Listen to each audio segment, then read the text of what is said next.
So looking from underneath the bike, got great protection there. Oil filters just there. And there's good protection there as well. A few grooves in there for ventilation, which is excellent. So yeah, pretty happy with it.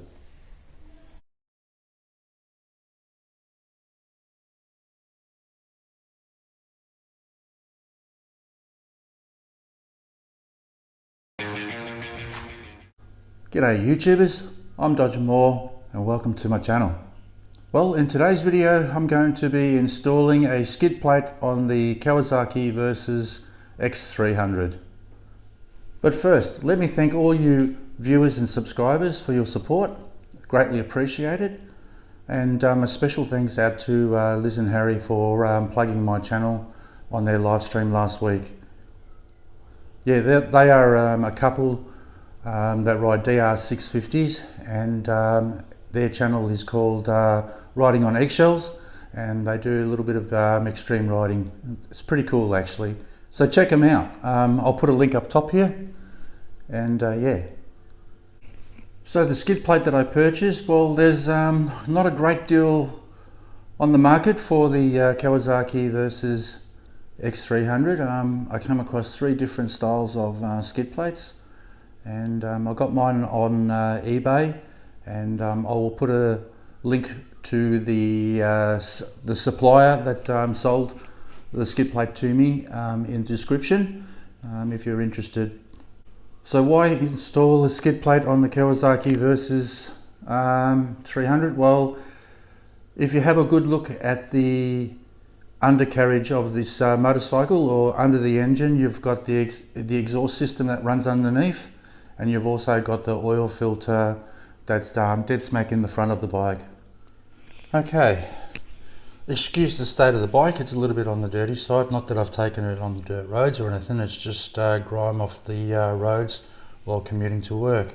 But we've got the exhaust system runs directly underneath, so I'd like to have a skid plate to protect that. And also the thing that really of my concern is the oil filter. Now the oil filter is just over here, and it is exposed to it's an external oil filter, and then it is exposed to stones and stuff like that to flick up, and I'm a little bit worried that, you know, I suppose it just takes a sharp rock or something like that to probably penetrate that, and then you've got oil coming out of the engine. So yeah, I just want to have some form of protection around there. Now the skid plate that I've ordered, it's not a heavy duty one. I would not expect to be able to go over logs and stuff like that and take a pounding, but it should offer good protection from just gravel roads and whatnot. So yeah, let's have a look at the skid plate. Okay, so in front of us we've got the actual skid plate itself, and then we've got 3 mounting brackets, nuts and bolts supplied, plus instructions as well. Now the skid plate, I would say it's probably about 2 to 3 mil thick. It's alloy, and yeah, it's quite a good finish. It's finished off in a matte black. The welding is really good on it. It's nice and clean. The only thing I'm not too sure about, it doesn't actually have a hole there to access the sump plug, so that'll be interesting. So the only thing is that doing an oil change, you might have to actually take this off. I haven't really looked at to find out where the actual sump plug is underneath the Kawasaki Versys X300, but yeah, I would assume that we will need to take the plate off to do an oil change. Okay, so the tools required to do the job: 8mm spanner, Allen key, bit of Loctite, or what do they call it? Thread lock. So the first thing you want to do is remove these plastic covers on both sides, and that just requires the Allen key, and we've got 1, 2, 3 screws on this side, and on the other side is exactly the same. There might be also a grommet holding the plastics into place. So yeah, let's take these off first. Okay, so you've got a screw and you've got a washer. So yeah, just make sure when you reinstall this that it goes in exactly the same the way that you took it off. Okay, next one.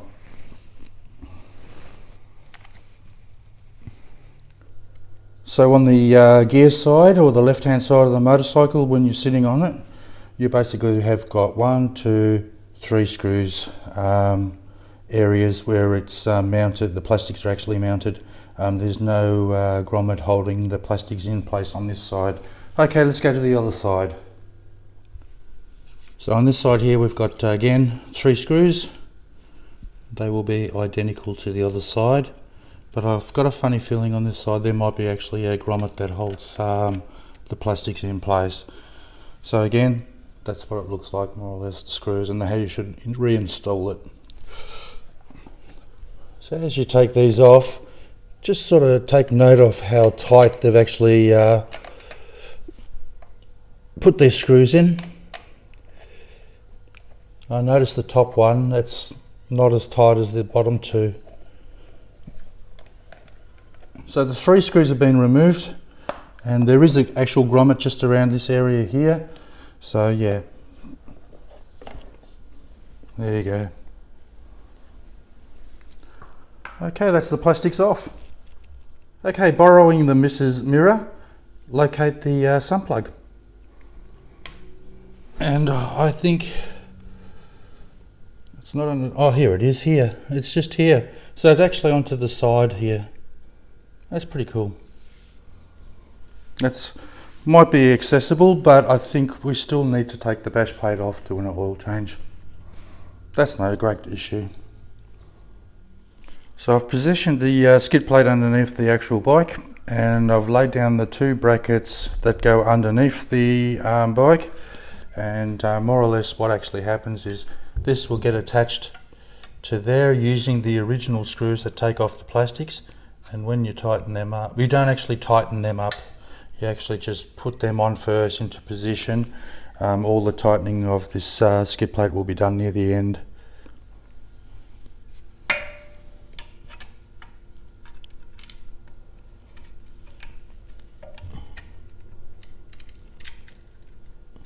So yeah, once again, you just don't have to tighten them up, you just have to put them into position first.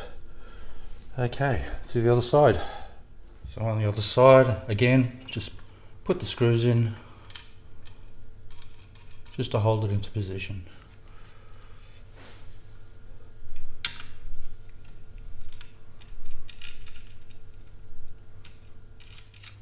Okay, so for the 3rd bracket, that actually gets mounted to that part of the engine there, and then that will sit in front there like this. So basically we need to undo a little screw up here, or a nut up there. It's an 8mm. Okay.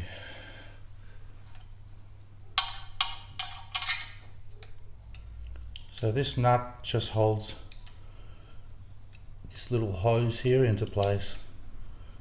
So yeah, once you get this off, put the bracket back on, put the bracket on, and tighten it up. So this bracket comes in between the 2 pipes here, just like that, and leave it loose because we'll have to put the skid plate on before we start to tighten everything up first. Okay, installing the skid plate now to the brackets that we've just installed. We've got this one here, which is the nut, which actually, or the bolt that actually goes to the front of the skid plate and onto that bracket up the top there. And then we have another 2 screws to go in, which are Allen keys. The actual bolt, that's a 10mm, so you will actually require a 10mm spanner as well.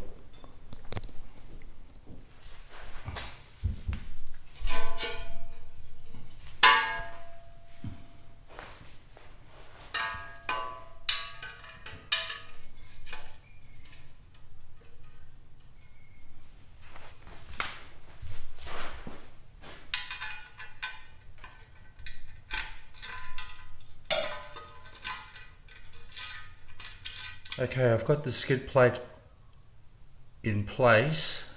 Just need to put a bit of Loctite on the nuts. That actually holds the skid plate onto the brackets and tighten them up. Okay, the skid plate is now in place. Now we tighten up the front one, which is a 10mm, and then the two bottom screws with the Allen key, and we've tightened up the top one as well, that it gets mounted up to the engine, and I've used Loctite on all of those points. Now it's just time to put the side covers back on again and the job is done. So with installing the plastics, this is why you had to leave these ones nice, reasonably loose, is because what we're going to do now is going to take these ones back out again, put the plastics back on, and then tighten them up. Okay, so the screws are all in place. I started off with this top one just to hold the actual plastic into place, and then just tighten them up.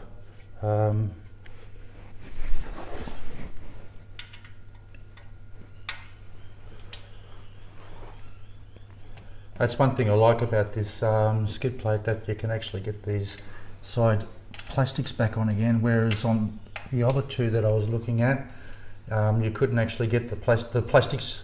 You just had to discard them, and I didn't really like that idea. I prefer to have the plastics on and make it look a bit more tidier and clean, but yeah, and give you a bit of side protection to the actual engine. So yeah, just remember when you took these off how tight they were, and more or less go the same. So that's the gear side done, or the left hand side of the bike. Let's get to the other side and finish the job off. Okay, on the brake side, before I put the plastics on, I'm just going to show you the actual sump plug is here, right? Now the plate is over here, so that's why there is actually no hole in the skid plate. It's actually on the side there, so whenever you do an oil change, basically you just rip the plastics off the side and you can access the sump plug.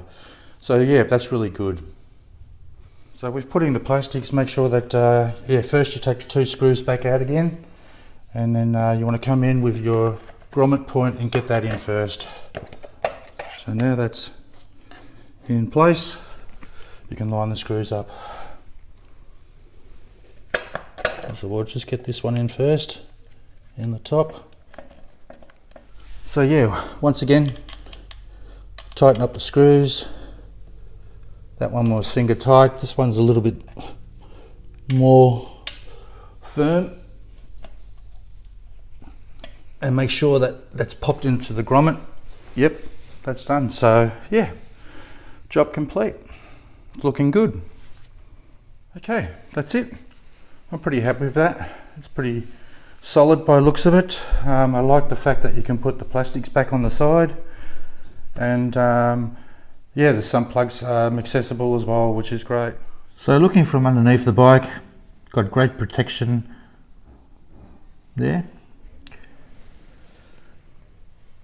Oil filters just there.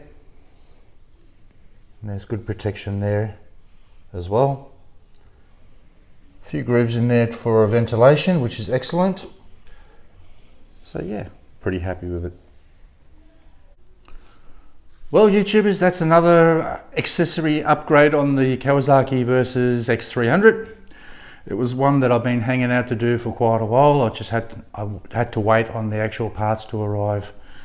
It took nearly 7 weeks, would you believe? No fault of the supplier. It's just the way how things are at the moment with this COVID-19. Anyway, I hope you enjoyed this video and found it useful. If you did, thumbs up please, subscribe, and don't forget to hit the notification bell. Until next time, take care and thanks for watching. See you all later.